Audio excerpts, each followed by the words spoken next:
Buenas tardes, buenas noches a toda la comunidad que siempre nos acompaña en cada programa de este podcast, La Colmena. Empezando este primer programa de la segunda temporada del 2026, tenemos el grato honor de tener una entrevista con César Navarro Miranda. Él es historiador de profesiones, dirigente político de la izquierda, de lo que ha sido el instrumento político, ha sido ex ministro de Estado, ex asambleísta y diputado nacional también en el Estado Plurinacional de Bolivia, a quien damos la más cálida bienvenida. Bienvenido, querido César. Hola, gracias, Bayardo, buen día. Bien, en esta oportunidad vamos a tocar un tema que ha estado marcando la coyuntura nacional en estas últimas semanas. Ustedes bien saben, todo el pueblo boliviano, la lucha por la abrogación del Decreto Supremo 5503. Muchos la han catalogado como el retorno de las luchas del pueblo, del movimiento popular boliviano contra las políticas neoliberal que no las vivíamos desde los años 90, ¿no? Con los gobiernos de corte neoliberal que terminaron con Gonzalo Sánchez de Lozada huyendo el 2003. En este caso, querido César, ya entrando en materia, en tu criterio, ¿cuál fue, en tu opinión, el problema de fondo del conflicto del Decreto Supremo 5503? ¿Cuál crees que ha sido la disputa que ha llevado a esta movilización que se ha tornado nacional en las últimas semanas, ¿no? Bueno, primero, yo no soy historiador de profesión. No. Ahora, yo creo que lo que nosotros estamos viviendo en este momento, porque tenemos que ver una lectura retrospectiva en el corto tiempo y la modificación drástica de escenarios, ¿no? Porque un escenario es post primera y segunda vuelta. Claro. Ese es un escenario político altamente importante. Pero además, el segundo momento del gobierno se tiene que leer a partir de la emisión del Decreto Supremo el 17 de diciembre. Entre el 17 y el 23 de diciembre, prácticamente esos días son determinantes para el gobierno, porque el gobierno logra firmar casi unos 40 acuerdos con diferentes sectores sociales, lo que le dio la autoridad, entre comillas, institucional para validarse a sí mismo, ¿no? Y por lo tanto estaba certificando la inauguración de la refundación del neoliberalismo con el decreto 5503. Entre el 23 y yo diría el 30 de diciembre, que son los días altamente importantes, la Central Obrera Boliviana toma una decisión, yo diría más que política, toma una decisión fundamentalmente simbólica, ¿no? Es decir, de mantenerse en la paz, marchar diariamente en la paz. Y el hecho de participar 24, 25, incluso estar presente en Plaza San Francisco, le ha dado paulatinamente un cierto nivel de autoridad moral frente al movimiento sindical nacional principalmente, ¿no? Y el hecho de que haya mantenido permanentemente ese hecho, ha hecho que el gobierno tenga una primera decisión que le ha dado un nivel de autoridad política muy importante a la COF que hasta ese momento no tenía. Claro. Ellos salen el 30 de diciembre, todo el gabinete, a la cabeza del ministro de la Presidencia, en una conferencia de prensa, e invitan a dialogar a la COF para el 5 de enero. Sí. Ya, ese elemento es determinante y fundamental porque a la COF le permite no aceptar el diálogo, sino le permite hacer la contraofensiva. Vamos a ir al diálogo, pero vamos a movilizarnos previamente. Claro. Entonces ellos marchan el día sábado desde Calamarca, que es el lugar simbólico donde prácticamente detuvieron la marcha por la vida del 86. Y en esa movilización lo que logran ellos no es tener un embrión para la movilización, sino que a través del martes, domingo y el día lunes, 3 días de movilización, empiezan a concentrar en la movilización el interés de varios sectores y la incorporación de varios sectores, primero a la marcha y segundo a la movilización que se pueda decidir post-movilización. Y creo que el elemento vital que determina el curso del Decreto Supremo Bayardo es el último día. La marcha llega al Alto y hacen su cabildo. Claro. Es un cabildo multitudinario. Y ahí prácticamente le dice abrogación del decreto.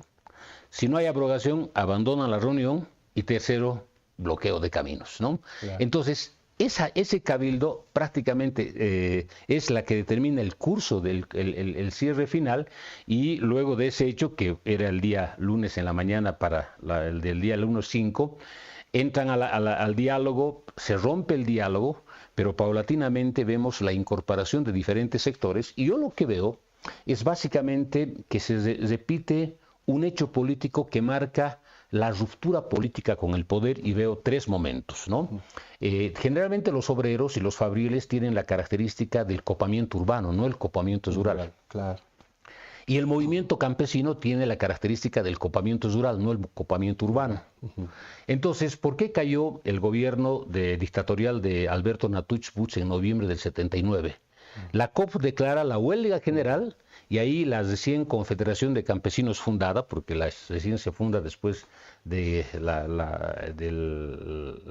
anulación de la vieja Confederación de Campesinos, que tuvo su vínculo con las dictaduras militares. Hay una fusión de obreros y campesinos en la movilización, y prácticamente el gobierno de Natusch tiene que renunciar pese a la masacre.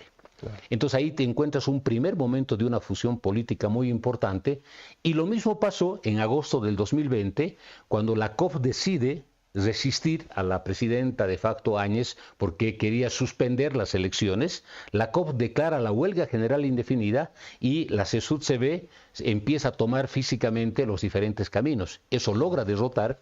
Y eso es lo que vemos en esta última movilización. A partir, yo diría, del 7-8 de diciembre, prácticamente sectores aymaras y quechuas, en ese orden, porque es parte Chuquisaca, parte de Potosí, parte de Cochabamba, que son quechuas, La Paz, que son aymaras, toman prácticamente el control territorial, y ahí encuentras una alianza. Obreros, fabriles, maestros en el mundo urbano y campesinos en el mundo rural. Entonces yo creo que tenemos que ver la coyuntura viendo la modificación de este hecho. Pero también en el interín yo creo que es importante reconocer dos elementos fundamentales, ¿no? El primer elemento fundamental a reconocer es que, si bien el discurso empieza por el tema de la subvención, los compañeros tienen un elemento que me ha llamado mucho la atención. Dice, estos cobistas marchan, había como una adjetivación. Sí. Y salen los compañeros con un cartel que dicen, lean pues el decreto. Claro. O sea, esa es una interpelación a la lógica colonial de la clase media urbana. ¿Cómo es esto? Lean pues el decreto, dice, ¿no? Claro. Entonces, obligaba a los sectores urbanos a leer el contenido del decreto, que no solo era el tema de anular la subvención, y ese hecho creo que motivó a que salgan sectores de diferentes, o personas de diferentes sectores, que empezaron a cuestionar el decreto, que tiene que ver fundamentalmente con el tema de inversiones, ¿no? Claro. El fast track. Y el segundo elemento, perdón que te diga, a partir de ese cuestionamiento surge una otra frase importante: Bolivia no se vende. Claro. Entonces, ese hecho, en mi criterio, ya tiene una característica fundamentalmente política. Claro. No, y tú has tocado un tema importante, la incorporación al proceso de movilización de diferentes importantes sectores. Eso marca un salto de la movilización convocada por la dirigencia de la Central Obrera Boliviana, que estaba un poco deslegitimada o no tenía esa condición de ser factor político de unidad o de movilización en el último tiempo. Pero ¿a qué crees que se debe esto, estimado César? Tú no te olvides que ha habido una otra movilización de bloqueo de caminos convocada contra el gobierno de Luis Arce, precisamente apuntando a denunciar los acuerdos que se tenía de parte del gobierno de ese entonces, Luis Arce Catacora y David Choquehuanca, con el empresariado nacional, en donde se planteaba la liberación de exportaciones y gran parte de los contenidos que tiene el decreto 5503, pero en aquella oportunidad no hubo la incorporación de más sectores, no hubo tampoco la solidaridad o la incorporación, la fusión entre lo rural y lo urbano. Entonces, ¿cuál crees que ha sido tu criterio? ¿Es que esta lucha ha sido eminentemente social, la otra no pudo visibilizarse esas reivindicaciones de lucha social, tal vez que en su momento se hizo a la cabeza de la CSUD-CV anteriormente? ¿Cuáles son las diferencias? Porque ahora sí ha podido lograr el movimiento popular cohesionarse por las reivindicaciones, por la convocatoria de la dirigencia de la COP. ¿Cuál crees que han sido esos elementos? Yo diría, en la fase final del tercer gobierno de Evo, lo que nosotros, lamentablemente, y hay que asumirlo autocríticamente, lo que se hizo o lo que se construyó fue la hiperburocratización de la organización sindical, ¿no? Entonces, ese hecho es lo que en cierto momento ha logrado un nivel de separación del Estado, expresado en Evo y Álvaro y en el proceso de cambio de los sectores sociales. Entonces, los niveles sindicales tuvieron un alto nivel de burocratización y un alejamiento de las bases sociales. Yo creo que eso se logra romper básicamente con el nivel de resistencia al golpe del 2019, pero fundamentalmente se logra romper con la movilización para imponer las elecciones. Y en el caso del gobierno de Luis Arce y David Choquehuanca, yo creo que no sucede la burocratización de la organización sindical, sino lo que sucede es la alienación política de dirigentes de la Central Obrera, de la Confederación de Campesinos, de Bartolinas, es decir, de la CESUTSE o de los interculturales, etcétera. Y digo, ¿por qué alienación? Porque me llamó mucho la atención escuchar en conferencia de prensa al compañero Huarachi y otros dirigentes que solicitaban que se detenga a los dirigentes que estaban bloqueando caminos. Sí. Cuando bloquearon los compañeros de la Tupac el camino a Copacabana, fueron detenidos, 3 fueron procesados y tuvieron sentencia de 3 años. Dirigentes fabriles dijeron, ya tienen que detener. Entonces, eso ya no tiene que ver con la burocratización, tiene que ver con la alienación, porque están pensando en función del patrón, claro, con una lógica eminentemente política colonial de derecha. Entonces, es un tema de alienación política. Entonces, por eso que la última fase de la COF, liderada por Juan Carlos Huarachi y la Federación de Mineros, cuando tuvieron sus congresos, fueron básicamente muy cuestionados y silbados. Sí. Entonces, el debate que surgió en ambos congresos no es tanto recuperar la autonomía o la independencia sindical, sino era el debate político por el nivel de comportamiento de esa dirigencia frente a la COF, al gobierno. Entonces, lo que tuvimos después de ese hecho tuvimos una nueva generación política, porque no te olvides que la generación de los Tupac Katari, una fracción de los Tupac como confederación y como CESUTSE o como federación, lo apoyaron a Andrónico. Sí. ¿No es cierto? Y esta nueva CESUTSE y Tupac Katari departamental empiezan a manejar un discurso no independentista, pero de crítica a lo que fue el voto nulo o el voto andrónico, porque el voto Arce prácticamente se diluyó en algunos funcionarios públicos. Entonces creo que empieza a surgir de ese elemento, ¿no?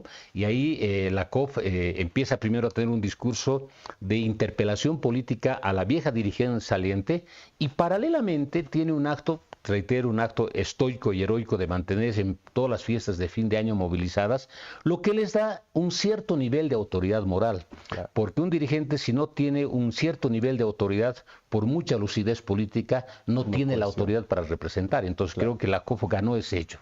Perfecto, muy claro. Y dime, estimado César, ahora ya entrando más a, como todo balance político, y para entrar en profundidad, tú sabes que deberíamos analizar los polos en conflicto. En este caso nos vamos a centrar en el gobierno. En tu criterio, el gobierno está con este primer conflicto buscando abrir un nuevo ciclo, como muchos lo anuncian, como muchos lo han interpretado producto de su victoria en el último proceso electoral. ¿Qué aspectos tú resaltarías de la forma en la que el gobierno nacional de Rodrigo Paz ha lidiado con el conflicto? Su vinculación en este último tiempo se ha hecho evidente de que la subordinación de la política económica del gobierno va a estar vinculada estratégicamente a los intereses geopolíticos de Estados Unidos, en la región. Se ha denunciado abiertamente en esos tiempos de la lucha por la abrogación del decreto 5503 la visita del canciller y el ministro de Economía a Washington para cerrar estos acuerdos con varios organismos de cooperación internacional, pero también con representantes del Departamento de Estado, y viceversa. Luego la visita a Santa Cruz una semana antes de más de 5 o 7 organizaciones internacionales de cooperación, y también representantes del gobierno norteamericano han estado presentes antes del lanzamiento del decreto 5503. ¿Cuál crees que son las perspectivas del gobierno actual en torno a ese juego de intereses que hay, ¿no? Que busca posicionar a Bolivia como un aliado de la política exterior norteamericana a partir de entregar los recursos estratégicos del país al capital transnacional, y la necesidad de ser el gobierno el que confronte la resistencia del movimiento popular? ¿Qué aspectos tú, fortalezas y debilidades encontrarías en este primer conflicto nacional que ha afrontado el gobierno de Rodrigo Paz? Mira, yo no soy apegado a decir que está muriendo el ciclo, ¿no?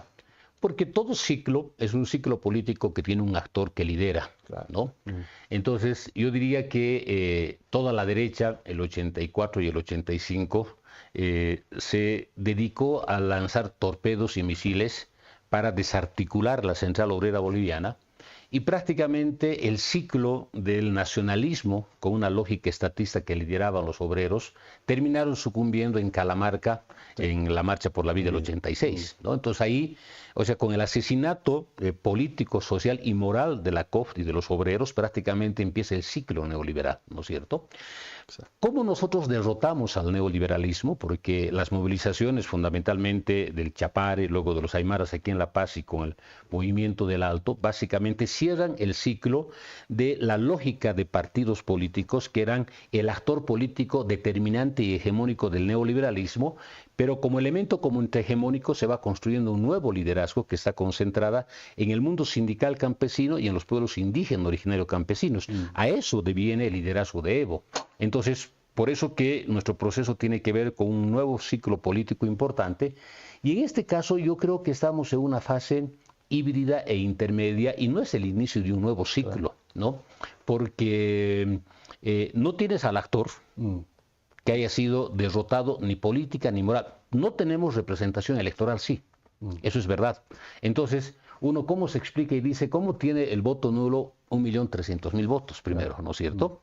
Entonces, ¿cómo es que Lara tuvo el voto que concentró de una fracción del proceso de cambio? Entonces, el proceso de cambio, o sea, si no hubiese habido la confiscación de la sigla y no hubiese habido la anulación de la candidatura, o incluso si se mantenía la sigla en el lado del levismo, en este momento estás hablando de otro escenario político, es decir, para hacer desaparecer el levismo del escenario electoral y político tuvieron que confiscar la sigla política. Claro. Entonces no estamos en un nuevo ciclo, ¿no? Yo creo que estamos en una fase aún híbrida, ¿no? Que muchos analistas van a decir que ya con las elecciones subnacionales murió el masismo, etcétera, pero lo que tienes presente es que el ciclo político del proceso de cambio, que es un ciclo político de empoderamiento territorializado, porque ese es el hecho fundamental, hoy se expresó en la movilización contra el 5503. Y yo creo que la fortaleza se refleja cuando los parlamentarios de derecha han sacado 4 proyectos de ley para penalizar el bloqueo y el uso de dinamitas. Nadie se ha movilizado. Todos han dicho, cuidadito. En el momento que saquen nos van a conocer. Y antes que estén agendando el debate ya lo han postergado a febrero, otros están... Entonces, por lo tanto, no es el temor a lo que suceda, sino que el sujeto político que ha sido impedido de participar electoralmente está como sujeto político vigente en el mundo. Entonces, por lo tanto, creo que no hay un nuevo ciclo, es un proceso aún híbrido, muy híbrido, y lo que suceda de aquí adelante va a determinar cuál va a ser el curso post, ¿no? Yo creo que Rodrigo muy tempranamente se adscribió o se subordinó a una corriente de extrema derecha de la región. O sea, no es un tema solo de él como presidente, porque incluso yo diría hasta el presidente Boric cuestionó a Gaza, o a Israel por el tema de Gaza, pero tuvo el mismo discurso contra Cuba, contra Venezuela, contra Nicaragua que la derecha regional. Yo creo que se está imponiendo toda una tendencia de extrema derecha en la región porque la interferencia de Trump es altamente decisiva, es decir, Honduras es lo más vergonzoso que existe, últimamente vergonzoso en materia electoral, y creo que el primer hecho que vimos es que todos, Tuto, Samuel, Rodrigo, lo primero que hicieron fue, antes de las elecciones, ir a Estados Unidos, y para la segunda vuelta todos hicieron toda la gestión para mostrarse que tienen la venia del tío Sam. Entonces yo creo que hay una adscripción o una subordinación a lo que representa en este momento una tendencia no solo de extrema derecha en la región, sino una tendencia de extrema derecha con orientación fascista, muy dura, muy dura. Lo que no vivíamos desde el 70, hoy podemos estar viviendo con otro tipo de características. Muy bien.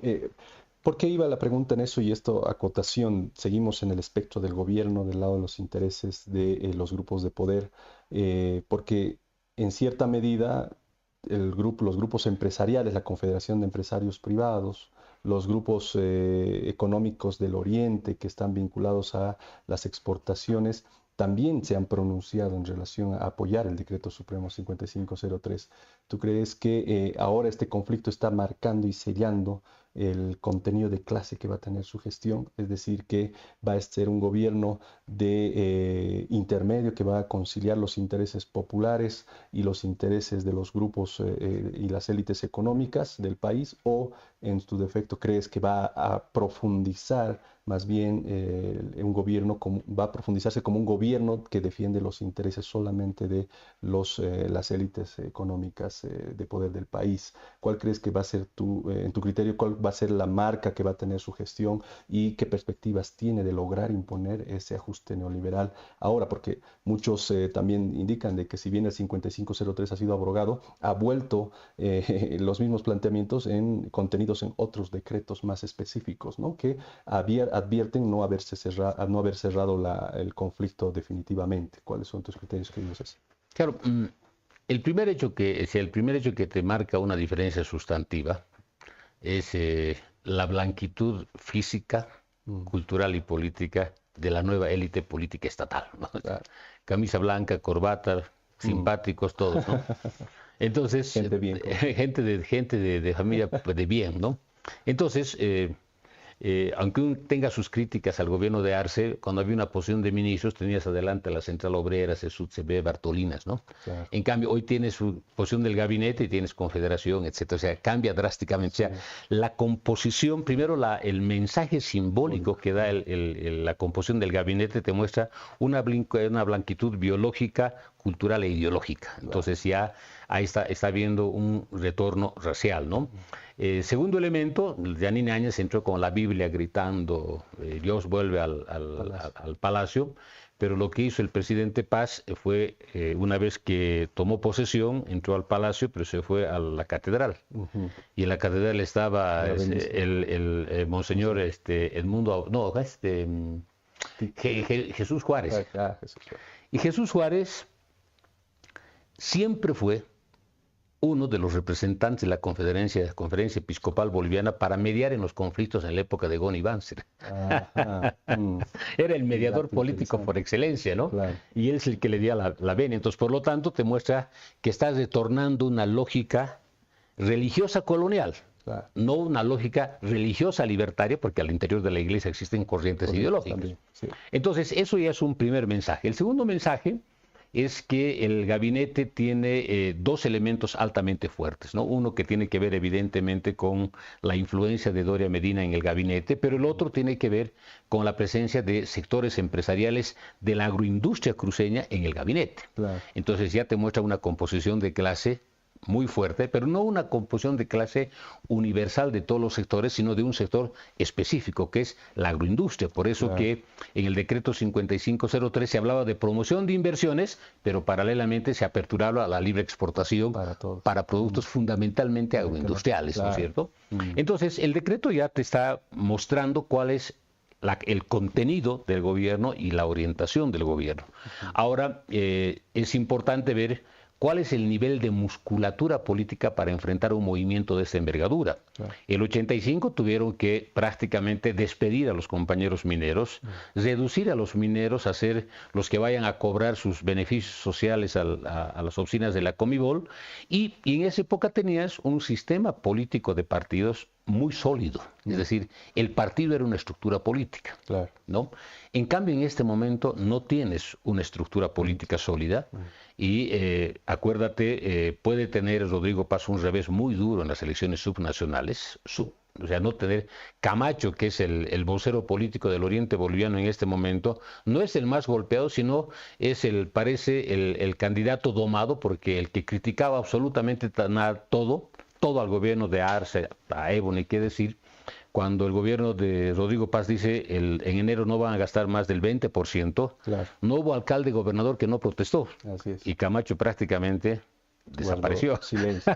Sí. Entonces, yo creo que eso te está mostrando ese hecho. Entonces, la musculatura política del gobierno está, yo diría, más en la lógica, más en el hecho discursivo, en los medios de comunicación, y no está la musculatura política en el escenario social territorial, porque eso lo vas a ver en las elecciones subnacionales. Y en lo institucional, un breve apunte más para terminar esta sección, el gobierno por decretos, ¿no? Es decir, solamente con competencia. Parece un ejecutivo aislado, porque la Asamblea Legislativa Plurinacional no tiene un rol protagónico, está anulada ahí. El factor de Edman Lara, también, ¿cuáles son tus criterios? ¿Crees que eso ayuda a visibilizar un debilitamiento del gobierno muy temprano, cuando tiene todavía 4 años de gestión para garantizar gobernabilidad y políticas económicas?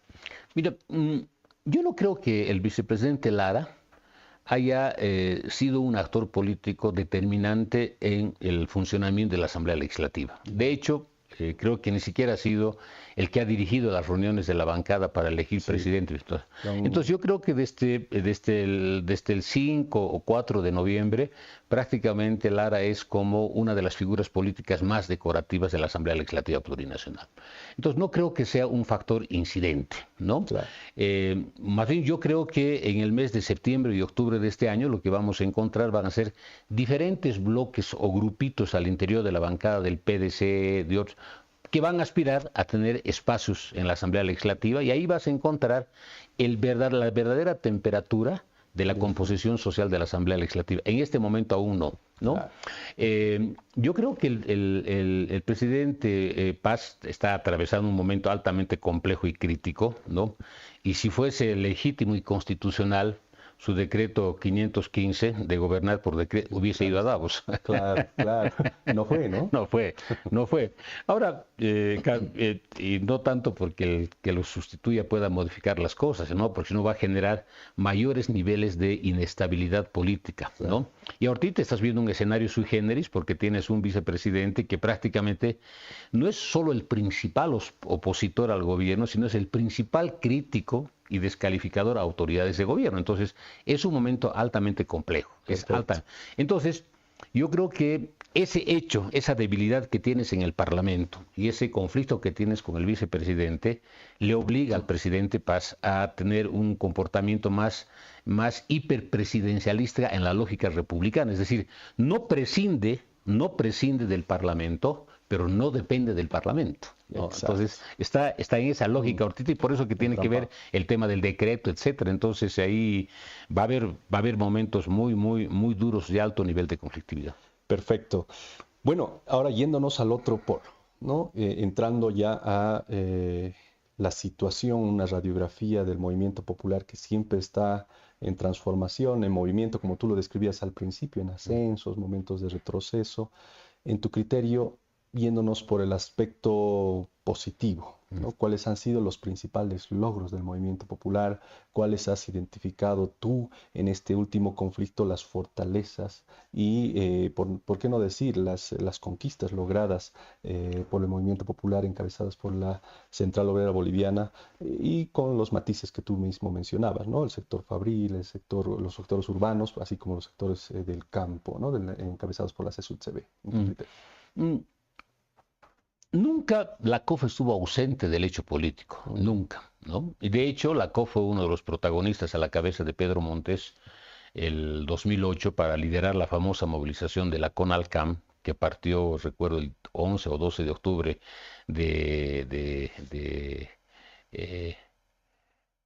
no es Calamarca, más atrás, Caracollo, hacia La Paz, y fue la movilización más grande en la historia política de la democracia en el país, que obligó al Parlamento a que aprobemos una ley para que convoquemos al referéndum para aprobar la Constitución Política del Estado. Entonces la COF es uno de los grandes constructores que ha logrado la ruptura con el viejo republicanismo y el Estado plurinacional. Por lo tanto, la COF no es una institución ausente del hecho político, ¿no?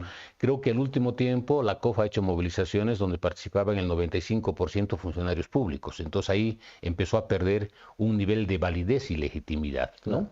Yo creo que en este momento lo que la COF ha logrado, en mi criterio, es restituir una autoridad, restituir la autoridad moral frente al movimiento popular, que no lo tenía, ¿no? O sea, el hecho de haber liderado una marcha y detrás de la marcha estén, significa que hay un reconocimiento implícito y ese valor moral ellos lograron construirlo en los días de Navidad y Año Nuevo. Creo que es un elemento importante.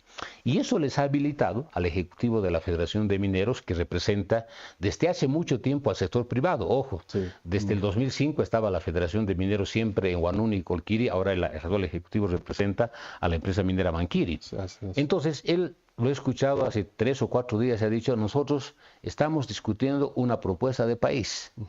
Entonces, ya no es nos oponemos a esto, sino esto vamos a proponer. Entonces, el haber recuperado esa condición, esa condición de autoridad moral, les ha automáticamente habilitado a que los compañeros no digan nos oponemos a esto y queremos esto, sino ya te están planteando una visión. Eso no significa que hagan partido, un plan de gobierno, de ninguna manera, sino que ya están empezando a construir y a superar su lógica sectorialista y sindical para tener una visión desde el mundo sindical del todo nacional. Es decir, lo que decía Zabaleta en su momento, ha habido momentos de ruptura donde el movimiento obrero ha roto la lógica provincial para tener una visión de carácter nacional. Entonces, ese hecho para mí es un paso altamente importante que no está dado solo por el triunfo contra el 5503, sino va a determinar cuál va a ser el nivel de comportamiento que tenga la COFI y la Federación de Mineros.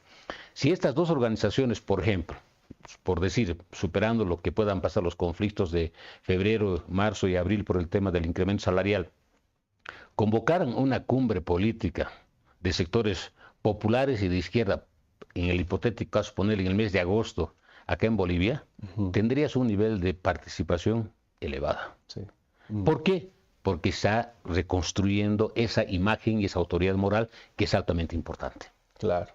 Bien, tú lo has señalado, ¿no? Este logro importante ha tenido una condición necesaria, que es el cambio de actores, ¿no? Porque no olvidemos de que este descrédito inicial de la anterior gestión de la Central Obrera Boliviana estuvo presente, nunca estuvo ausente. Yo comparto con lo que dices, querido César, pero también mucha gente, y eso es cierto, de que los actores han determinado el tipo de presencia en un proceso político, ¿no? Huarachi nunca estuvo ausente, pero estuvo presente validando golpes de Estado, estuvo legitimando gobiernos en el 2019, no lo olvides que estaba también buscando posicionar a autoridades con el gobierno de Yanine Áñez, y bueno, o sea, lo mismo en el gobierno de Luis Arce Catacora, cuando se empezó a atentar contra los intereses de la economía popular, también guardó un silencio y no pasó de las amenazas. Entonces más bien buscó legitimar un proceso de persecución política, criminalización de la protesta, y estuvo gran ausente durante todo ese proceso. Entonces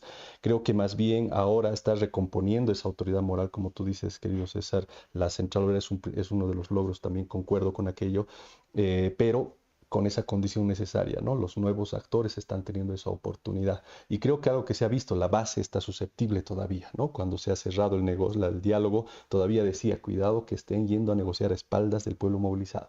Y creo que eso es algo que, si bien no hay un depósito, un retorno de la confianza en la base a la nueva dirigencia ejecutiva de la Central Obrera Boliviana, esta está condicionada todavía por ciertos sectores de vanguardia que han estado movilizados en este conflicto para vigilantes, ¿no? Ante cualquier cambio de rumbo.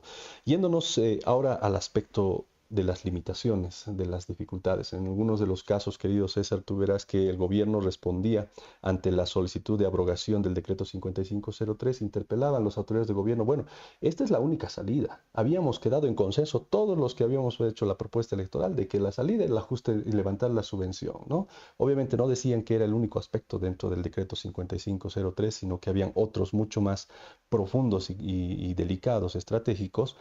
Pero ellos estaban amparándose de que esta es la única salida y la única solución, el ajuste neoliberal, y que todos tenemos que apretarnos los cinturones. Si no es así, demuéstrenos cuál es el otro camino. Y ahí parecía un gran silencio, ¿no? Una otra alternativa, porque si yo abrogo esto, pero entonces, ¿qué pongo en su lugar? ¿No? Entonces ahí había creo yo, desde la mirada de quienes hemos visto de cerca este conflicto, una limitación, una debilidad. ¿Tú crees que ese ha podido ser uno de los aspectos limitativos para no contraponer una otra propuesta? Porque el tema de fondo es cómo salimos de la crisis económica. El gobierno tiene una propuesta concreta y dice, bueno, salimos por incentivar, dar beneficios al capital privado, a los agroindustriales, para que lleguen los dólares, las divisas, se mueva la economía y abrir las puertas a la inversión extranjera privada.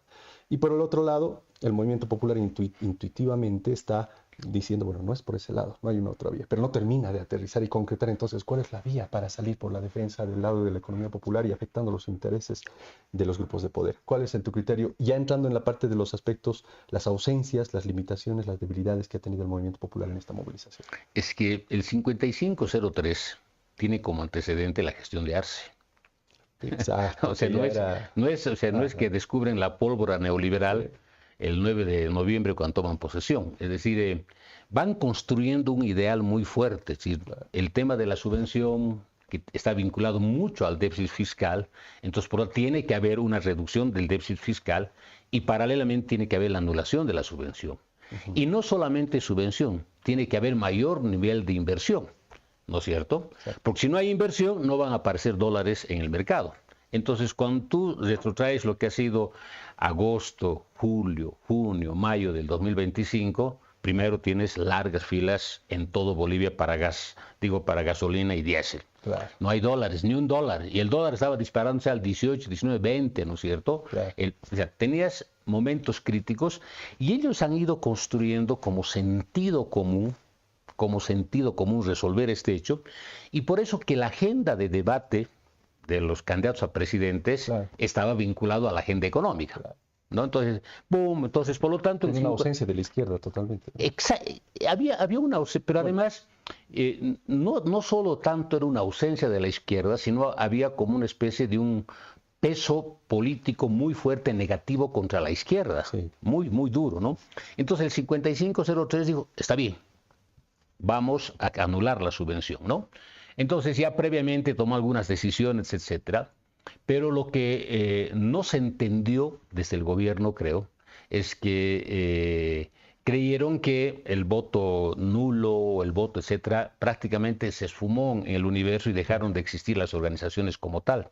Pero el hecho de que hayan votado por nulo o hayan optado por el PDC con Lara y Paz, etcétera, eso no implica que la condición política de la organización sindical se haya esfumado. Es decir, ellos creyeron que los sindicatos eran sindicatos gremiales y perdieron su condición política, ¿no? Entonces, creo que ese es el elemento que se tiene que retrotraer, porque la resistencia al 5503, porque además la resolución también, como tú has manifestado, es medio sui generis. Todos no podemos aceptar la subvención, tiene que haber la compensación, es el discurso general. Y al último todos validan que se anule la subvención. Claro, ¿no? Y los actores que estaban con el discurso del neoliberalismo, que todos aprobaron, todos eran de acuerdo, estamos de acuerdo, pero ninguno dijo, vamos a defender este decreto. Claro. Entonces también la pregunta es, ¿tendrán algún nivel de identificación con el gobierno, sectores empresariales, o solo querrán del gobierno que les dé mejores condiciones para su inversión? Entonces, por eso también sientes un nivel de ausencia post, ¿no? O sea, tú decías, es el momento de intervenir, que hasta ahí nomás llegaban, ¿no? Entonces, creo que configuran varios hechos, ¿no? Porque ningún hecho político es resultado de ahora, siempre es una acumulación y una construcción, ¿no? Y creo que la COF está liderando todo un proceso acumulativo, ¿no? Porque no te olvides que cuando llegamos al 82 no teníamos la autoridad moral de resistir a la dictadura, ¿no? Pero nunca fuimos Estado. En cambio, cuando llegamos al 2019 y al 2025, nosotros tenemos la acumulación de haber sido Estado. Entonces, por eso que el discurso dice los peores 20 años de la historia, porque quieren descalificar moralmente a los indígenas, los obreros que fueron autoridades estatales. Y ellos se han manifestado políticamente en la movilización.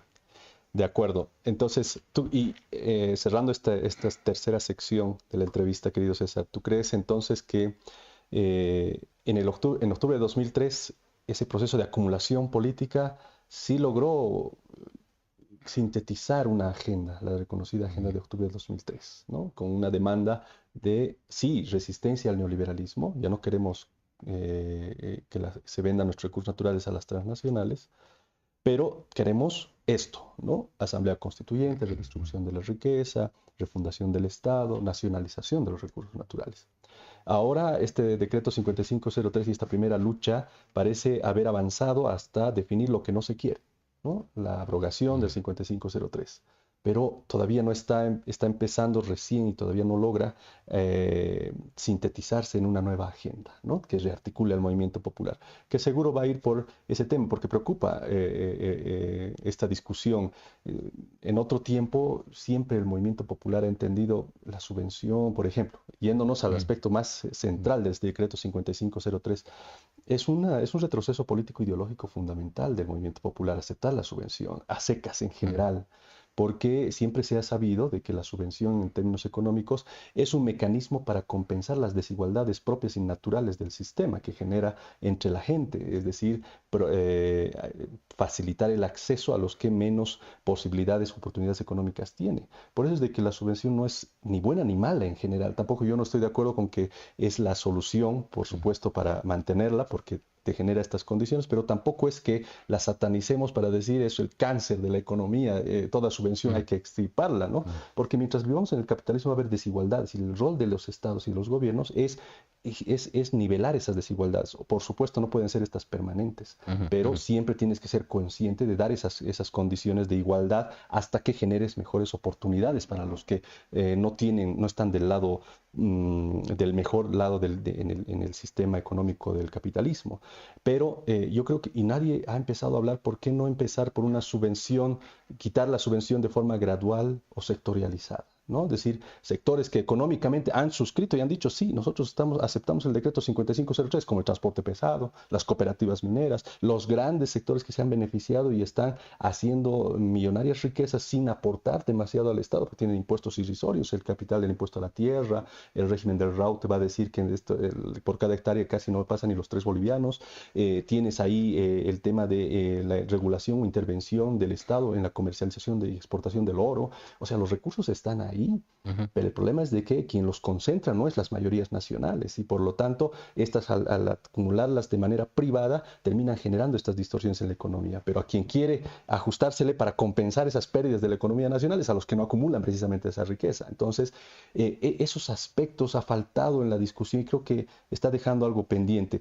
Yo creo que es importante tal vez, y no sé qué opinas tú, yo creo que el movimiento popular debe seguir abriendo estos espacios de discusión. No va a ser la primera ni la última movilización de esta gestión, de seguro, pero en el transcurso de lo que vaya es un desafío, creo, para quienes la dirigencia y la base del movimiento popular boliviano encarar ese esfuerzo. El debate ahorita no hay una agenda diferente a la que sea en torno a la salida de la crisis económica en la que estamos. Por ahí pasa, ¿no? Es decir, si el movimiento popular va a ser capaz de aquello, va a lograr posicionar nuevamente un ascenso político, pero si hay una ausencia de un nuevo programa que unifica al movimiento popular relacionado a la propuesta y a la solución a la crisis económica por el lado de la izquierda, creo que eso va a seguirse postergando y vamos a tener que estar de resistencia en resistencia y eso no va a construir algo bueno. Vamos a terminar en un proceso de represión, de polarización y en algún momento puede que lleguemos a perder la legitimidad de la lucha. No te olvides que cuando no hay una propuesta alternativa de construcción, ¿qué hace la gente? Empieza a decir meta bala a los bloqueos porque no le encuentra el sentido ni el beneficio de la lucha. Entonces cuando pasa eso ocurre lo que ha pasado al movimiento popular en anteriores luchas, ¿no? La gente empezando a solidarizarse con las Fuerzas Armadas y la Policía Nacional para que vaya a matar indios o que vaya a desbloquear las carreteras de los salvajes porque no comprende la lógica de la lucha. Y mientras no tengamos eso, creo que es una de las grandes debilidades del movimiento popular. ¿Qué opinas al respecto de eso para cerrar este tercer ciclo y antes de las conclusiones? Es que yo diría que noviembre y diciembre del 2025 prácticamente había una sensación de derrota política, electoral y moral. Entonces esa sensación de derrota política, electoral y moral en ese orden implicaba también un triunfo político, electoral y moral. Entonces, cuando se habla de triunfo político y moral, se está hablando de que se concentra la opinión como verdad única. Entonces nosotros como gobierno somos la verdad y punto. Claro. Entonces, ¿no? Y ellos creyeron que esa verdad era la verdad hegemónica, claro, no la verdad mayoritaria. Entonces, cuando creyeron que era la verdad hegemónica, dijeron, el 5503 rompe con el ciclo anterior y hoy tenemos la fundación de un nuevo ciclo, claro. ¿No ve? Pero yo creo que también en esa fase y en ese tiempo, esa construcción de varios años atrás, porque los indígenas o dirigentes obreros han sido presidentes, cancilleres, ministros, etcétera, han sido autoridades de Estado, ¿no? O sea, no es que no han sido autoridades de Estado, y han sido actores determinantes en las decisiones políticas. Entonces, ese proceso de acumulación que ha sido fuertemente golpeada y deslegitimada, etcétera, nunca desaparece del ideal colectivo. Es decir, lo que tiene el movimiento campesino fundamentalmente, y no digo no el movimiento obrero, siempre tiene en su retórica discursiva el discurso histórico como pasado inmediato, no como pasado lejano. Nosotros, cuando habla en nosotros, lo que ha pasado, cuando nos han asesinado y nos han descuartizado, dice, o sea, lo que ha pasado con Tupac Katari, estás hablando de siglos atrás, pero estás hablando como un presente ahora. Entonces, eso tiene que ver, que la historia tiene que ver con un presente que te autoidentifica y que te valida tus luchas sociales, ¿no? Claro. Ese es un valor altamente importante porque eso te permite construir un actor que no es un actor circunstancial, coyuntural y de ahorita y de inmediato, ¿no? Y en cierta medida ese discurso ha roto con la tradición del movimiento, incluso popular en varios sectores, porque muchos sectores después del 85-86 hacían un pliego de 200 puntos y terminaban discutiendo el último punto, el incremento salarial. En cambio, el hecho de que la COF haya dicho lean el decreto y Bolivia no se vende, ya te está planteando un elemento. Ahora, estás aún en la fase de resistencia, no estás en la fase ofensiva política, ¿no? Y si estás en la fase de la resistencia, ¿quién tiene la agenda política? Es el Estado y es el gobierno. Entonces, en la fase de resistencia, tú te vas a desenvolver en función de lo que el gobierno determina y define. Ha dicho esto, ha dicho eso otro, etcétera, está sacando otros decretos supremos y obviamente vas a tener un movimiento popular que vaya teniendo acciones fundamentalmente defensivas. Es lo que decía el presidente, el dirigente Álvarez del Magisterio.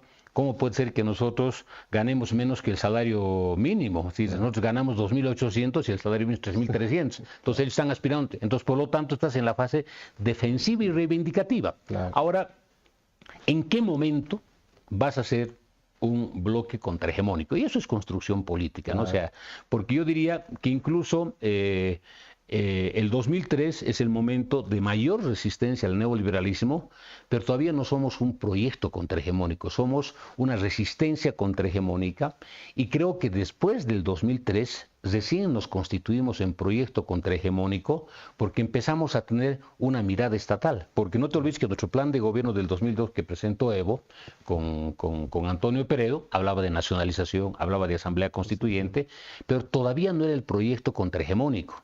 Pero entre el 2003 y el 2004 y el 2005 nos volvemos a un proyecto contrahegemónico y la primera constatación son las elecciones municipales del 2004. ¿Y por qué digo este hecho, el 2004, Bayardo? Se modifica la Constitución en el 2004 y logran participar las agrupaciones ciudadanas, por primera vez. Y la derecha empieza a dividirse en varias agrupaciones y el MAS es la primera y única organización política que tiene presencia en el 85% de los gobiernos municipales de todo el país. Entonces el MAS empieza presencia territorial y en las elecciones son el 2005 nacionales. Y cuando vamos a las elecciones del 2005, lo que te antecede como hecho político y electoral es el desplazamiento y movilización nacional en el 85% de los municipios del país. A eso se debe el triunfo político de diciembre del 2005. Entonces, ese fue el momento contrahegemónico de constituirnos en proyecto estatal. Yo creo que aún en este momento estamos en la fase de resistencia y la fase de la resistencia va a haber muchas, pero muchas. Claro. O sea, hay tensiones internas, va a haber denuncias, amenazas, es decir, y estás viendo, también, yo creo que es importante comprender la generación política de dirigentes. Y es una generación política que no se ha formado en la resistencia contra el Estado. Es una generación política que se ha formado en la gestión por el Estado. Entonces, tienes al ejecutivo de la COF, creo que no tiene más de 45 años, y si es así, él entró a trabajar a la mina el 2006-2007. Entonces, por lo tanto, él toda su vida laboral estuvo mientras el MAS estaba en el gobierno. Entonces también es una construcción sindical y política del dirigente sindical y esa construcción no es porque esté vinculado a un taller o a un seminario, sino también en el tipo de relación. Yo creo que este nivel de enfrentamiento que tuvo el movimiento sindical obrero, fabril, campesino con el Estado, en cierta medida ya ha marcado un nivel de identidad, de enfrentación, de resistencia y enfrentamiento. Yo creo que ese es un punto. Ahora, ¿cómo se profundiza políticamente esta polaridad? Ya no depende de ni la consigna ni la frase, sino de cómo los actores sociales, hoy ejecutivos de los mineros, de la central obrera, campesinos, van construyendo su propia contrapropuesta. Perfecto. Ahí es el desafío. Yo solamente decías un último apunte así cortito para terminar esta sección y entrar a las conclusiones. ¿Cuál en tu criterio ha sido el gran ausente o ha sido gravitante la participación de el instrumento político, Evo Morales y toda la estructura sindical que se tiene? Habían voces internamente de quienes no querían apostar por la unidad, algunos recriminaban que las organizaciones o la dirigencia vinculada a Evo Morales no podía ser parte de esta resistencia al gobierno de Rodrigo Paz en la lucha por el decreto supremo. Ahí había corrientes trotskistas del magisterio urbano con reconocida trayectoria de los profesores José Luis Álvarez, Vilma Plata y otros, pero también había la necesidad del Ejecutivo de mantener esa cohesión, ¿no? En donde todos puedan participar en esta resistencia que llegó a ser nacional. ¿Cuál es tu criterio sobre ese aspecto? ¿Tú crees que si se profundiza esa división puede ser catastrófica para el movimiento popular o también puede ser estratégica para lograr sus propósitos y un reposicionamiento nuevamente positivo para el movimiento popular? Mira, un triunfo cultural y político de la extrema derecha es la alienación de sectores populares y de izquierda. Eso significa que sectores populares de izquierda, manteniendo su discurso de izquierda, empiezan a dar frases de derecha, ¿no? Y creo que la extrema derecha y la derecha, más o menos desde el 2011, 12, 13, empieza a construir el antievismo como una forma de identidad política muy fuerte, ¿no? Entonces, ese antievismo tuvo su nivel de expresión más grande en el golpe de Estado del 2019, ¿no? Pero en el gobierno de Arce, ese antievismo ya dejó de ser solo un discurso de la derecha, sino también empezó a gestarse en ciertos sectores de izquierda o sectores sindicales muy fuertes, ¿no? Por culpa de ellos, etc. Antes no era 20 años, antes era 14 años. Sí, ¿no ve? Entonces, por eso te digo que en cierto momento los dirigentes sindicales tuvieron una lógica alienada porque pidieron la detención de los compañeros que estaban haciendo bloqueo, ¿no? Entonces, ese anti es una construcción política, ¿no? Y esa construcción política parte por ver, los cocaleros son lo negativo. Exacto. Entonces hay ese hecho muy fuerte, ¿no? Y yo creo que se va a sopesar con eso. O sea, no es... Y eso implica también que al interior del movimiento popular en el corto tiempo, no sé si en el corto o en el mediano tiempo, se va a instalar un debate político e ideológico sobre estos elementos. Claro. Porque no se trata de hablar que hay una desideologización, no, hay una constante reconstrucción ideológica muy fuerte, y obviamente la derecha también tiene la cualidad de imponer lógicas raciales, fascistoides en su propio nivel de razonamiento. Claro. No te olvides que cuando ganó Arce las elecciones del 2020, sectores ultraconservadores de iglesias evangélicas fueron a pedir a los cuarteles de rodillas para que los militares impidan el ascenso de los indígenas izquierdistas al palacio, ¿no? Entonces, ese es hecho político. Entonces, en este momento, yo creo que hay algunos dirigentes que expresan lo que también dice las derechas. Claro. Aquí salió derrotado el levismo porque el levismo fue marginado, es decir, 20 años. Claro, entonces ese es parte de la construcción y lamentablemente hay algunos sectores progresistas de izquierda que también hacen una reiteración política una reiteración política de la plegaria discursiva que tiene la derecha, ¿no? Pero es parte y es parte de una construcción política y eso nos obliga, yo creo que a los sectores de izquierda, progresistas, anticoloniales y antiimperialistas en el movimiento popular, a empezar a reconstruir, yo diría una reconstrucción, reconociendo estas múltiples complejidades, identificando cuál es el enemigo, pero también identificando cuáles son los los desafíos. Claro. Y en esos desafíos vas a encontrar las potencialidades que tienen diferentes sectores y ahí puedes encontrar identificar un horizonte que te permita bregar en el camino. Perfecto. Bien, hemos llegado, bueno, de esta forma, ahondando ya cada uno de los polos en conflicto, el gobierno por un lado, el movimiento popular por el otro. Ya para cerrar esta entrevista, querido César, ¿cuáles en tu criterio son las grandes y principales conclusiones que nos deja este conflicto, la salida por la abrogación, pero también manteniendo algunos principales elementos en el nuevo decreto 5516 y en otros anexos que han venido hasta el 17, 18, 19, si no tengo entendido? Pero en tu criterio, ¿cuáles son las perspectivas del movimiento popular? ¿Qué es lo que deja pendiente ahora, a partir de lo que has dicho, ¿no? La necesidad de la construcción de un programa, de una alternativa, de una otra propuesta y que proyecte pasar de la resistencia a la construcción de una nueva hegemonía? En tu criterio, ¿cuáles serían las conclusiones del conflicto, querido César? Yo creo que el conflicto lo que te ha mostrado en carne propia es la realidad política post-elecciones, ¿no? Antes las elecciones te mostraban una correlación de fuerzas. No, yo creo que el conflicto lo que te ha mostrado es la correlación de fuerzas políticas realmente existente. Que no está yendo a validar y a confirmar un nuevo cambio de ciclo, porque los actores siguen en vigencia. Exactamente. El segundo elemento creo que confirma el nivel de musculatura que tiene el gobierno. ¿Cuál es la musculatura, ¿no? Muy bien. Y el tercer elemento es que te confirma que tienes no un nuevo actor, sino tienes un actor sindicalmente obrero asalariado que lidera al sector popular. Yo creo que estos elementos son importantes hoy en este momento, claro. Hoy, ¿no? Eso puede modificarse en el corto tiempo, pero los actores ya tienen ese tipo de realidad y ese tipo de constancia, ¿no? Es decir, la musculatura política del gobierno está determinada, ¿no? Y también el nivel de ascendencia y autoridad que tiene el sector popular. Entonces, se te vienen momentos altamente conflictivos y esta constatación de este momento va a tener una profundización o una modificación dependiendo del nivel de conflictividad y el tipo de relación conflictiva que tenga el Estado con los sectores populares. Buenísimo, yo me quedo entonces con esos puntos y agradecerte, querido César, por este tiempo que nos has brindado. Esperemos tenerte también en otras oportunidades, compartiendo más sobre la realidad y coyuntura política.